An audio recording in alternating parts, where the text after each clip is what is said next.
Jahangir often employed the term Kanazaji, meaning devoted, familial, hereditary service in his memoirs. Rajputs, Turanis, Iranis, Indian Muslims, and even some Afghan emirs who termed themselves Kanazads, born to the house, formed a large component of the nobility, if not quite a majority. All viewed Mughal service and preference within that service as their prerogative. Kanazaji retained the central values of discipleship, loyalty, devotion, and sacrifice in the emperor's service, but lacked its intensely emotional aspect. From boyhood, each Khanazad was imbued with a code of aristocratic and military honor. The honor of the warrior was compatible with dignified subordination to the emperor. Buttressing this ethos was the dynastic ideology of the Timurids, which still continued to shape and influence the sacral qualities ascribed to the Mughal emperor. John F. Richards, The Mughal Empire.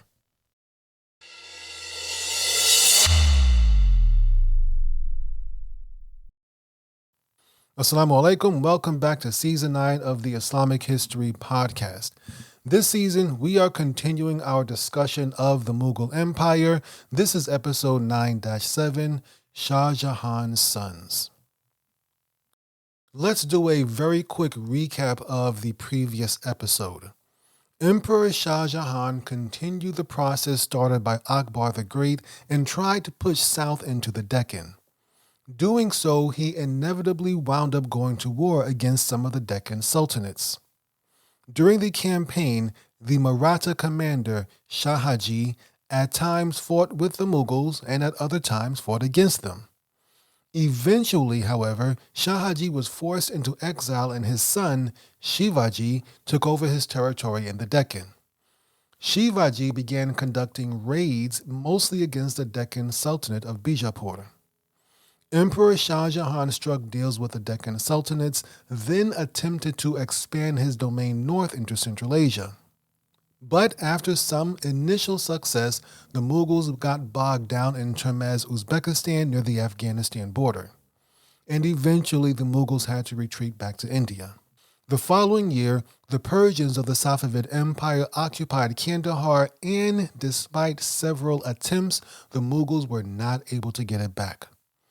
Emperor Shah Jahan blamed his son, Prince Aurangzeb, for these failures and sent him away to govern the Deccan. This right there caused a rift in their relationship that never truly healed. When he arrived in the Deccan, Prince Aurangzeb realized the region was in bad financial shape. His talented Minister of Finance, Murshid Quli Khan, got to work restructuring the Deccan's financial system, but Prince Aurangzeb needed cash immediately, and the only way to get that was to go on the warpath. And so let's continue our discussion of Aurangzeb in the Deccan. So Aurangzeb is about to go on the warpath, and his first target was the Golconda Sultanate. The Golconda Sultanate, located in the modern Indian state of Telangana, was ruled by a very weak sultan. Now, Aurangzeb had to make up a reason to attack Golconda out of the blue, and the reason he had, and it wasn't really made up because it was true, the reason for his invasion, or for his planned invasion of Golconda, was its failure to pay its annual tribute. Also, the Golconda Sultanate had annexed land without Mughal approval. But Aurangzeb's true opportunity, the real opportunity he was looking for, was when a man named Mir Jumla, who was a Persian governor serving under the Sultan of Golconda, had grown a little bit too powerful. Mir Jumla had grown too powerful, and the Sultan of Golconda wanted to limit his influence. And when you want to limit someone's influence in these days, that usually means confiscating their property or imprisoning them, or what is more likely, ending their life. And so Mir Jumla sought protection from the Mughals, and in return for this protection, he offered his services to them. With Mir Jumla on his side, in January 1656, Prince Aurangzeb sent his son Muhammad Sultan with an army to attack Golconda. Aurangzeb followed up right behind that with an even larger invasion army. With the Mughal armies bearing down on him, the Sultan of Golconda fell back to his fortified stronghold, thereby leaving his capital, Hyderabad, along with the treasury within the capital, vulnerable to the Mughals, and Aurangzeb's son, Muhammad Sultan, captured Hyderabad and the treasury. In February 1656, Aurangzeb arrived with his military and he began besieging the fort where the Sultan was holed up. The Sultan tried to make amends. He tried to send gifts to Aurangzeb. He made all sorts of promises. But as we mentioned before, Prince Aurangzeb was a man of business. He was very blunt. He didn't play these games. He wasn't a politician. He wasn't trying to make nice with anybody. So none of those things worked. So when that didn't work, the Sultan of Golconda reached out to Aurangzeb's brother, Dara Shikoh, who was way up in Delhi, and asked him for relief against Prince Aurangzeb. Dara Shikoh, as we mentioned in the previous episode, was almost the complete opposite of Prince Aurangzeb. Dara Shikoh was also kind of jealous of Aurangzeb's military success, and so he used this opportunity to convince their father, Emperor Shah Jahan, to order Aurangzeb to fall back. He convinced his father to seek reparations from the Sultan of Golconda rather than allow Prince Aurangzeb to capture the entire Sultanate. Shah Jahan agreed with his son and sent a message ordering Prince Aurangzeb to lift the siege and accept payment from the Sultanate instead. Prince Aurangzeb had no choice but to obey, but he made sure he got significant compensation from the Sultanate of Golconda. The Sultanate of Golconda had to give up a district called Ramgir to the Mughals. The Sultan also had to pay all of the outstanding payments, all the outstanding tribute payments that were still owed to the Mughals. And then on top of that, he had to pay 10 million rupees, perhaps as compensation or additional tribute or punishment, whatever. He had to pay 10 million rupees on top of that. And then finally, one of the Sultan's daughters, that is one of the Sultan of Golconda's daughters, was married to Aurangzeb's son, Muhammad Sultan. Now, with this marriage, there was an unspoken agreement that Muhammad Sultan would inherit the Sultanate of Golconda when his father-in-law died because the Sultan had no male heirs. So with all that, on May 17, 1656, the siege was lifted and Prince Aurangzeb returned to Aurangabad, which was the capital that he had established in the Deccan. Mir Jumla, that is the Persian governor who had defected from Golconda to join the Mughals, he went on to Delhi and became the Mughal prime minister or vizier. So Aurangzeb got that quick injection of cash that he needed, and so he turned his focus to the Sultanate of Bijapur. Sultan Adil Shah of Bijapur died in November 1656. The Sultanate of Bijapur was located in the modern Indian state of Karnataka. After the Sultan of Bijapur died, the new king or the new Sultan of Bijapur, Ali Adil Shah II, faced a bunch of rebellions against his rule. Aurangzeb saw this as an opportunity and used it as an excuse to attack this last remaining free stronghold of the Deccan states.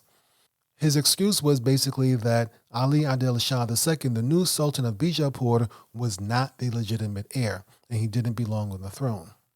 So Aurangzeb began offering bribes to the various Bijapur military officers and to many of their soldiers, convincing them to abandon the Sultan of Bijapur and join the Mughals.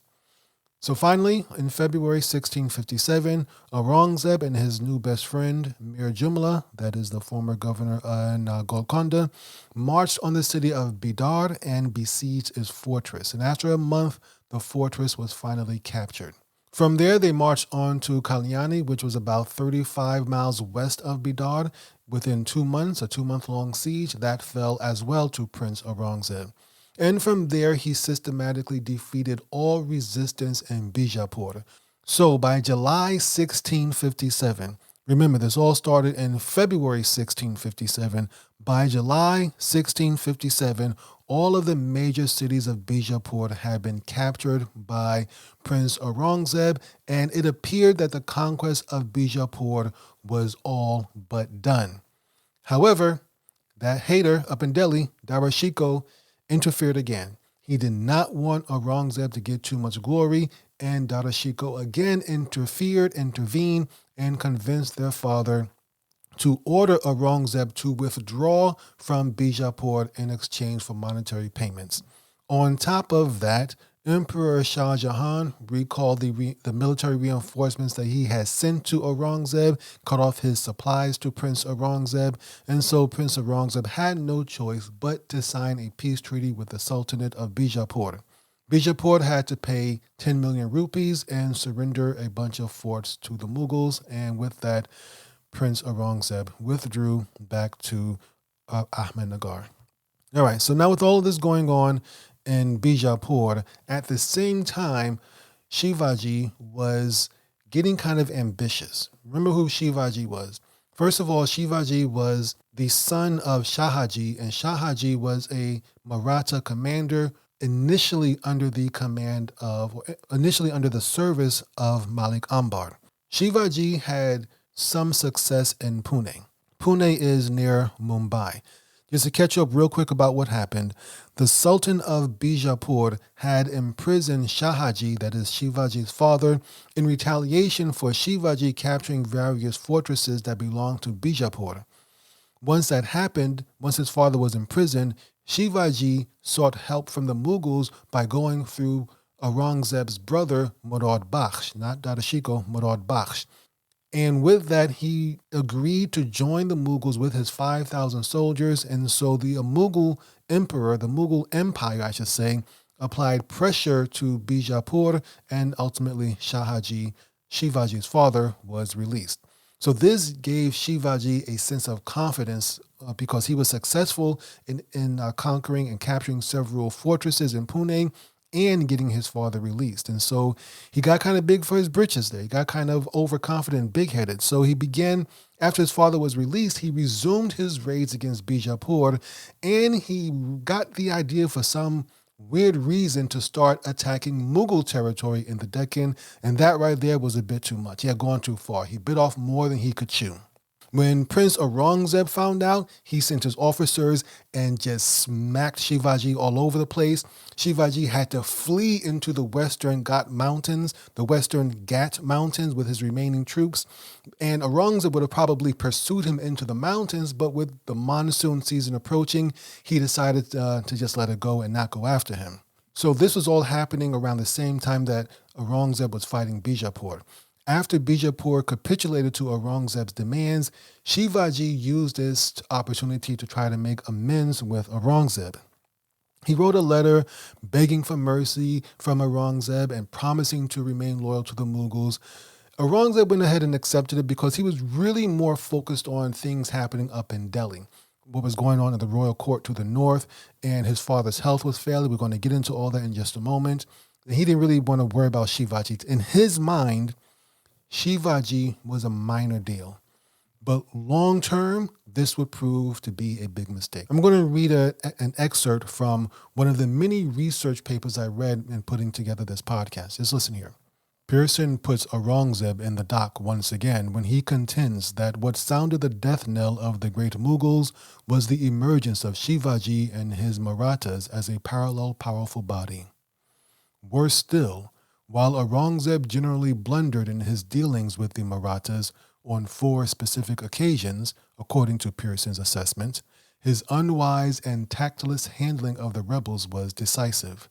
In 1657, when as Subadar of the Deccan, he failed to avail himself of the opportunity of crushing Shivaji, who had not yet grown too powerful. In 1659, when Shaista Khan's debacle occurred. In 1664, when Shivaji sacked Surat with impunity. And finally, in 1666, when the arch-rebel was presented to the emperor at Agra. Shivaji and his band of followers were undoubtedly a formidable force in the later half of the 17th century, and the fact remains that Aurangzeb and his nobles failed to suppress them. It may also be conceded that Marathas, by their perseverance, audacity, and vigor, had largely contributed to the general weakening of the empire and to the erosion of imperial prestige, time, and energy. Hamida Khatun Naqvi, Aurangzeb's Policies and the Decline of the Mughal Emperor, The Journal of Asian Studies, November 1977. All right, so I'm going to basically summarize what that excerpt had just said. And really, this is the same feeling that I got also while doing the research on this era of Mughal history. In short, Prince Aurangzeb had the opportunity right here to nip the Maratha threat in the bud. But he was just too focused on what was happening in the royal court, and he probably didn't consider the Marathas a real threat. He probably just considered them some sort of outlaw band. But it's not just this time. You can forgive one mistake. Not only this time, but many more times in the future, Aurangzeb missed opportunities to deal with Shivaji and the Marathas decisively. And so by the time he was ready to deal with them, the Marathas had grown strong enough to offer sustained resistance. Now, this is all going to make sense in the future, inshallah, so just hold tight. But this was one of the more disappointing parts of the Mughal Empire, I suppose. There are many disappointing parts, especially what's coming up next. The beginning of the Fraternal Civil War. Fraternal Civil War. In September 1657, Emperor Shah Jahan fell very sick, and there were many doubts about whether he would even recover from this sickness. I mean, he had it really bad. He could not urinate. He had bad fever. He had swollen legs. His stomach pains were so bad he could barely eat. And so naturally, everyone connected to the emperor was worried what would happen if he died. Well, in fact, Shah Jahan's health did improve, but he wasn't really quite ready to take the throne back, and he also wanted his favorite son, Dara Shikoh, to ascend the throne. So Shah Jahan was willing to support him in achieving this goal, and so he decided, that is, the emperor decided to take some time off, about a month or so, to recover from his sickness. And he went and relocated to Agra to recuperate and appointed Dara Shikoh to rule the empire in his stead as his stand-in until he was fully recovered. So with this, Dara Shikoh was now in charge of the Mughal Empire. Dara Shikoh used this opportunity to enforce what we will call today an information blackout. An information blackout regarding the emperor's health. He wanted to keep his brothers in the dark about how their father was doing, about whether he was alive or not. He was hoping that if he could cause confusion, if he could keep them from knowing about their father's true condition, that would prevent them from attacking. This tactic also allowed Dara to create an air of confusion and uncertainty. And with this, chaos began to engulf the empire because rumors and plots were spreading everywhere about whether the Emperor Shah Jahan was alive or not. And this helped Dara Shikoh to consolidate his own power in Agra and Delhi. Remember, Dara Shikoh was the politician. He grew up in the court. He loved this. Well, I won't say he loved it, but this was his environment. Controlled chaos was his environment. He liked this sort of thing where he could have secrets and keep some people in the darkness and some people in the light, and not everybody knew what was going on. This was where Dara Shikoh thrived. Now, there were four main contenders for the throne, and they were all prepared to seize power. As soon as the soul left Shah Jahan's body, these four brothers were ready to take the throne and fight for it. First, of course, there was Dara Shikoh. He was about 42 years old at this time. He was Shah Jahan's oldest son, as well as the governor of Punjab. He was in charge, at least in name, at this time of the government in Delhi. He had lived in Delhi most of his life with the emperor. He had spent most of his adult life right by his father's side, and so he was very comfortable with the royal court and court life. However, the downside about Dara Shikoh is that he had very limited military experience. Nonetheless, he was the heir apparent. There's a problem with him being the heir apparent. He was definitely supported by the liberal Muslims and the liberals and the Hindus of the empire, but he was very much not supported and disapproved of by the Sunni Muslims of the Mughal Empire. He was disapproved of by the major Muslim bloc of the empire. The main problem with Dara Shikoh is that he had syncretic beliefs about religion. And we'll talk about them more perhaps in future episodes, inshallah. So you'll see what I mean by this. But he held syncretic beliefs about religion. Basically, much like his great grandfather or great grandfather Akbar the Great, he believed that all religions were compatible. He believed that essentially all different religions were different paths that still led to God's mercy, that still led to Allah. And he advocated for continuous evolution of religion, including Islam, and mutual understanding between religions. Shah Shuja was 41 years old. He was Shah Jahan's second son and the governor of Bengal, Bihar, and Orissa. Shah Shuja was very intelligent, but he could sometimes be pretentious and arrogant as well.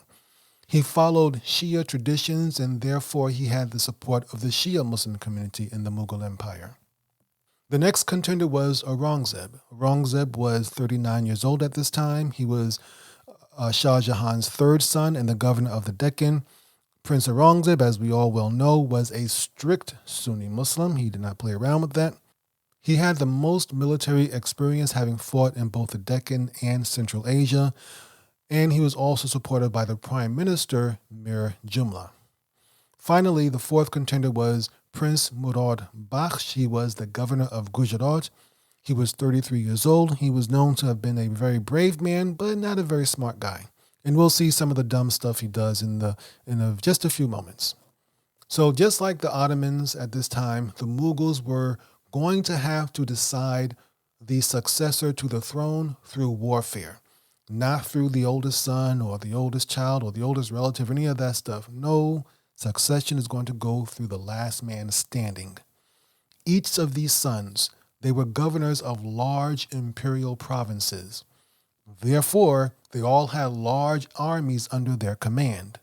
And with this, with the emperor's health in question, with his life even in question, they weren't even sure if he was still alive. The fratricidal war was coming. Each brother made their first moves. Shah Shuja was the first. He went and declared himself the Sultan. He assumed that his father, Shah Jahan, had died, and so with that he declared himself the Sultan or the new emperor. He had the khutbah read in his name in Bengal. He also began minting coins in his name, and then he adopted this very grandiose title, Abu Faiz Nasiruddin Muhammad Tamir III Alexander II Shah Shuja Bahadur Ghazi. It's a long one there. And then he led his army out of Bengal and towards Delhi to take his supposed rightful place on the throne. Dara Shikoh knew Shah Shuja was on the way, but he wasn't really concerned about Shah Shuja. His main thing was to try to weaken Aurangzeb, Prince Aurangzeb, the most, because he knew that Aurangzeb was the most dangerous opponent of the three brothers. So the first thing he did was summon Mir Jumla, who was the prime minister and who was also supporting Aurangzeb. The first thing that Dara Shikoh did was summon Mir Jumla and his army back to Delhi. And the caveat is, if Mir Jumla refused, then his family was still in Delhi and they would be at the mercy of Dara Shikoh.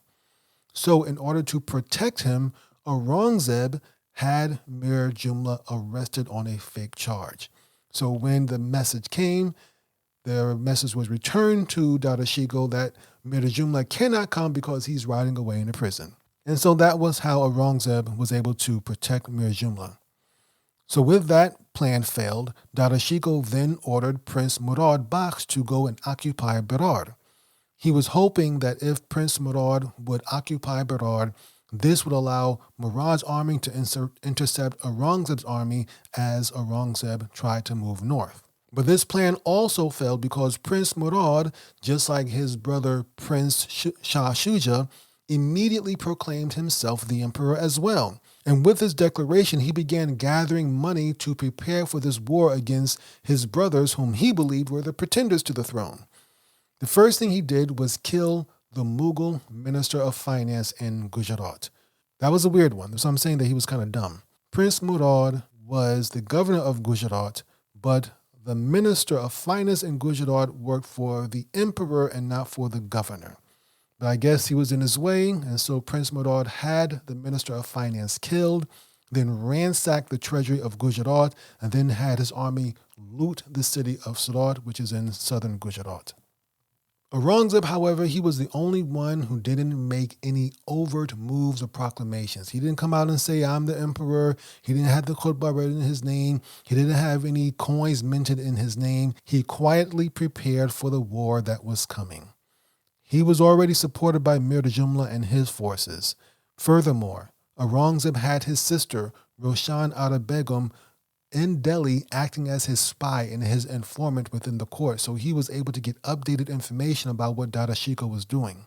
And also remember, Aurangzeb had the most military experience of all these other brothers, and his soldiers were also the most experienced because they had just recently concluded the campaigns in the Deccan Sultanates against Golconda and Bijapur.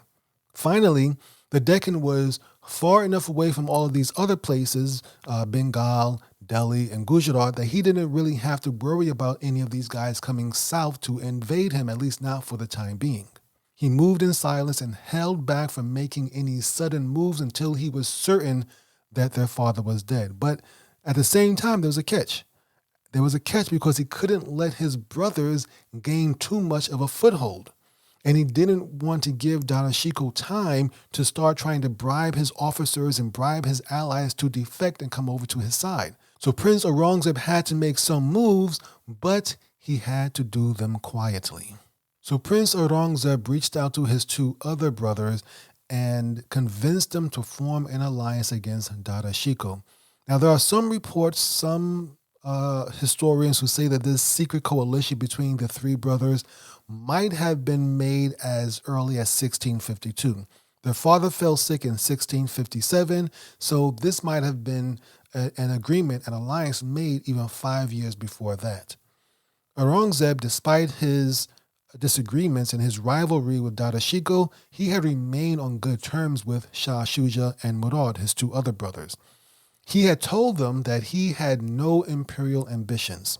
He told Shah Shuja and Murad Bakhsh that all he wanted to do was live a simple life and worship Allah. He didn't want to become the emperor, but he had to do this. He had to fight against Dara Shikoh and keep Dara Shikoh from taking the throne because Dara Shikoh would destroy the empire's Islamic foundations.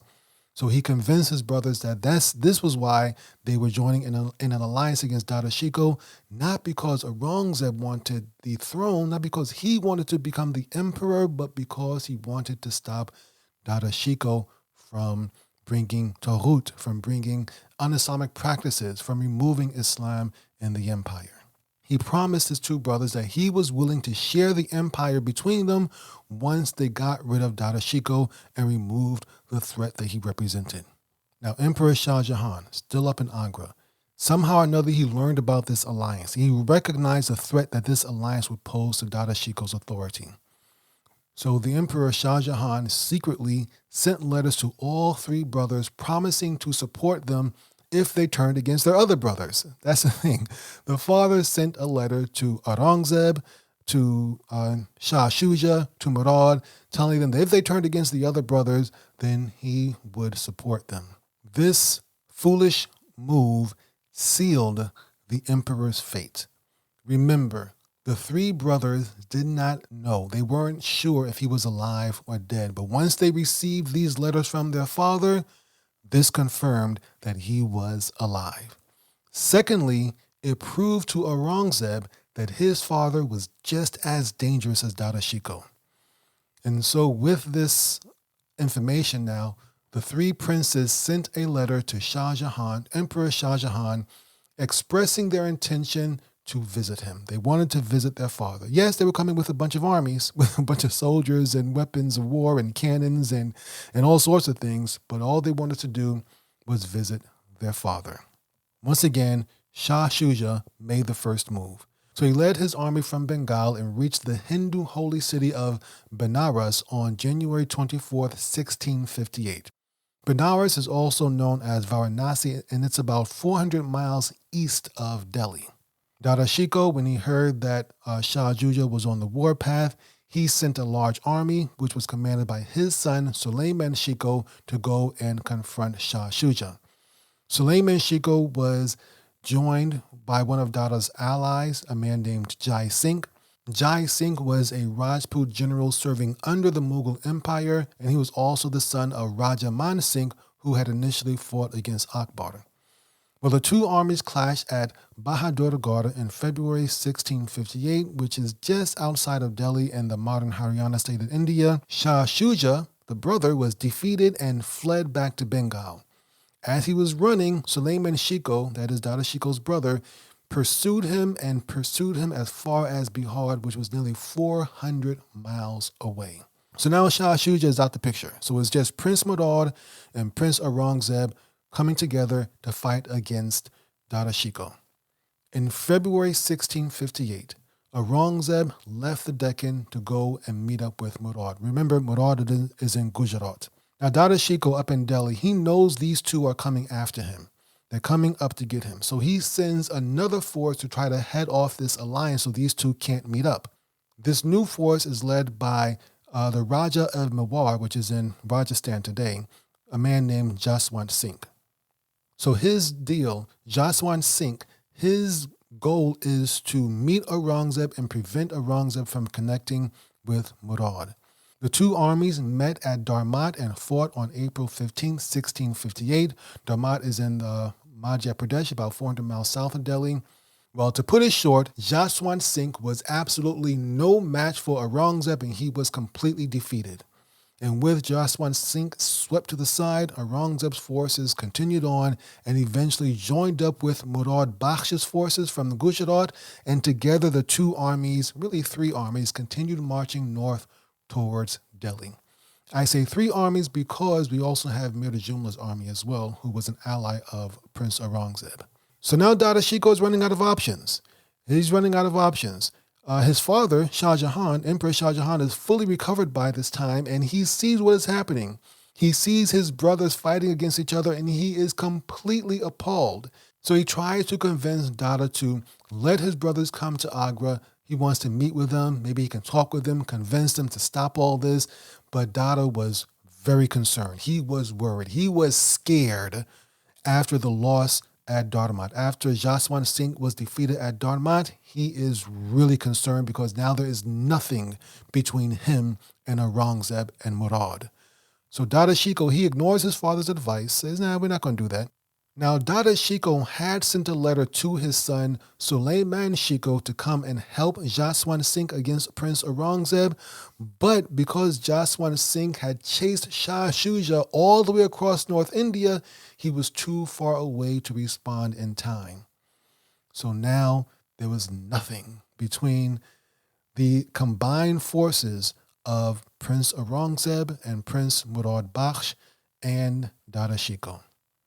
So Dara Shikoh decided that he had no other choice but to personally march out and meet this combined force with the few remaining forces that he had on his own. He was hoping to prevent the alliance, the allied princes, from crossing the Chambal River. If he could keep them from crossing the river, then that would give Suleiman Shikoh time to catch up.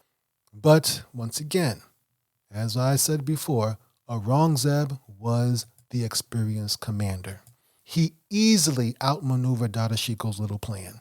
He just kept traveling downriver, which in this case was northeast. He just kept traveling with the army, Aurangzeb that is. Prince Aurangzeb and Prince Murad just kept traveling downriver, northeast, until they found a location shallow enough to cross over the river, and now they were right on the same side. And once they were across, they started marching west towards Agra. Dara Shikoh, he didn't want to fight them. He was hoping to just keep them from crossing the river through whatever means, arrows, bombardments, cannons, whatever he could to keep them from crossing the river. But now that they were on the same side of the river, he had no choice. He has to go and meet Aurangzeb in battle. His thing is to keep Aurangzeb and Murad from reaching Agra. And so Dara Shikoh takes his army and he rushes up to go deal with Aurangzeb. And the two armies clashed at Samugarh on May 29th, 1658, roughly 8 miles east of Agra. Now, despite being horribly outnumbered, despite being very much outclassed because Aurangzeb was definitely the better fighter, to be fair, Dara Shikoh put up a very good fight. This was a fierce battle. Murad Bakhsh's, his elephant's howdah was so riddled with arrows that it was described as resembling a porcupine. Murad himself had been hit with arrows a few times. Nonetheless, despite Dara Shikoh's bravery, despite his valor, his lack of battle experience eventually did him in. As I mentioned, it was really 3 armies against Dara Shikoh's single army. Eventually, his elephant, that is Dada's elephant, was severely wounded. And when that happened, Dada panicked. An experienced commander would have probably asked for another elephant or did something to make sure what happened next didn't happen. Dada's elephant was injured. He hopped off the elephant, hopped on a horse, and fled the battlefield. And so when his soldiers, who were fighting for their lives and for his, when they witnessed the empty howdah on top of the elephant, they thought that he had been killed. And with his death, though he wasn't dead, he was just running for his life, but with his death, the army lost morale and they fled the battlefield also. And that was it. The battle was lost. Dada fled all the way back to Agra and arrived at Agra late at night. He grabbed his harem, his women basically, grabbed his valuables and all of his wealth that he could carry and headed for Delhi. And he just barely escaped before Aurangzeb and Murad arrived with their forces in Agra on June 1st. Now, despite this humiliating defeat, there was still hope for Dara Shikoh. He still had 5,000 loyal soldiers. And on top of that, his father still supported him because his father, Emperor Shah Jahan, wrote a letter to the governor of Delhi instructing him to open the treasury for Dada and give him whatever he needed.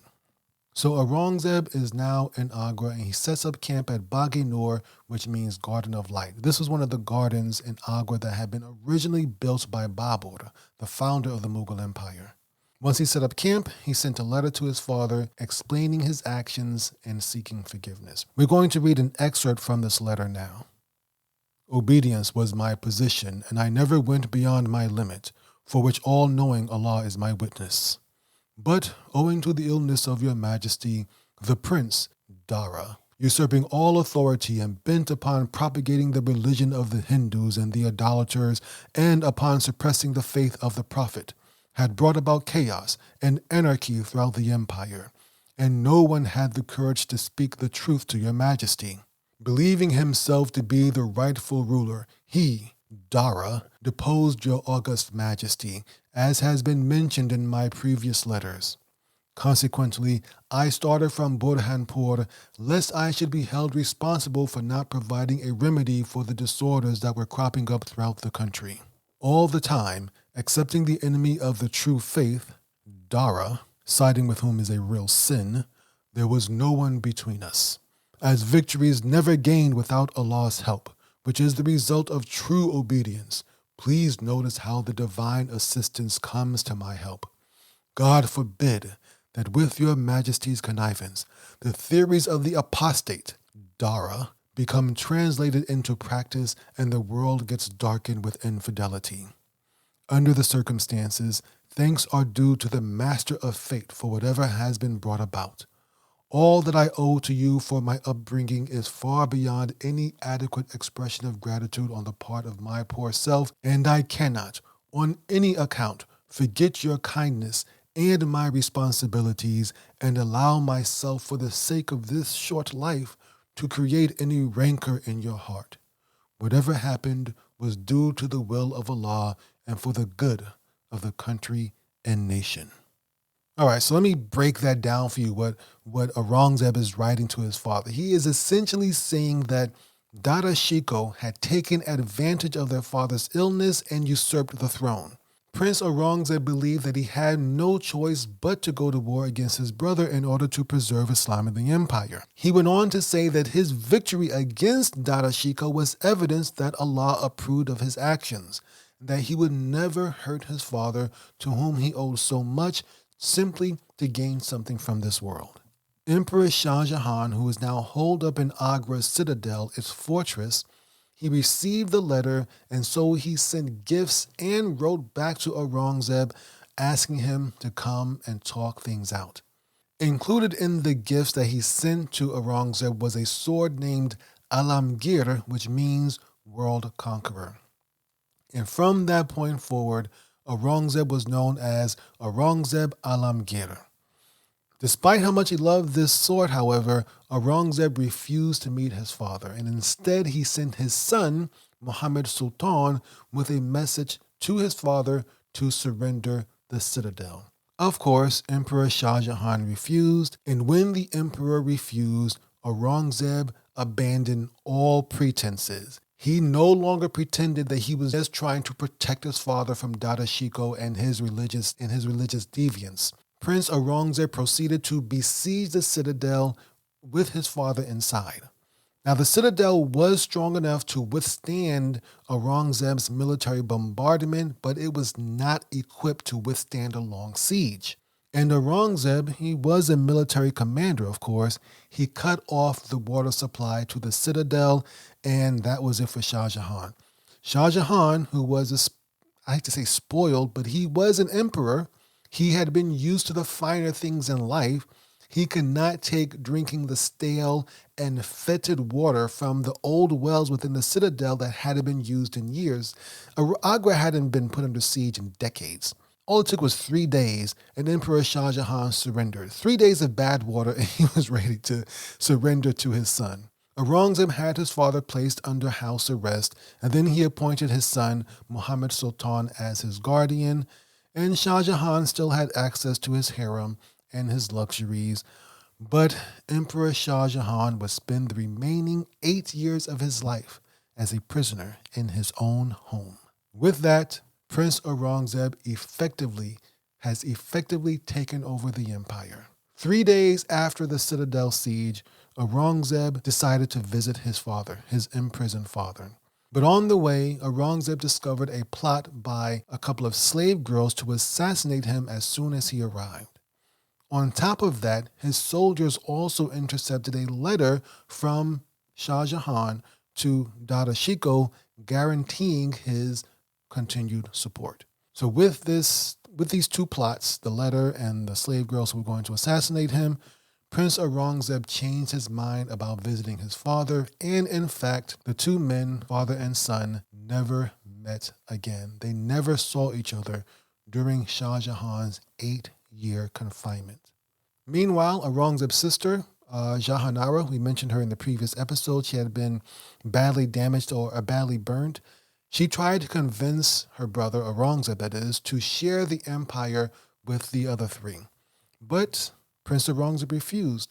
He justified his actions with the same excuse, stating that if he did not do something, if he did not take action against Dara Shikoh, then Dara would ascend the throne. And if Dara ascended the throne, then that will cause the empire to lose its Islamic identity, and it might even go back to Hinduism. This is going to be a repeated theme, obviously, so just get used to that one. So with that, with Dara Shikoh hiding out in Delhi, with their father under house arrest, with Shah Shuja running off towards Bengal, and with Murad pretty much playing second fiddle, Aurangzeb gathered all of the nobles and officials within the empire and began giving instructions. He began appointing people to positions, establishing his control, giving people new orders and duties, and Aurangzeb was now the emperor of the Mughal Empire in all but name. But let's not forget, his 3 brothers are still very much alive. They are all alive. Murad Bakhsh is right there in Agra with him. Shah Shuja, he's defeated, but he's not dead. And Dara Shikoh, he does have his father's support and access to the treasury in Delhi. So this drama is nowhere near over. And of course, the emperor himself is still alive. In the next episode, we will discuss the escalation of this fratricidal war and how Aurangzeb prepares to deal with all of these contenders to the Mughal throne.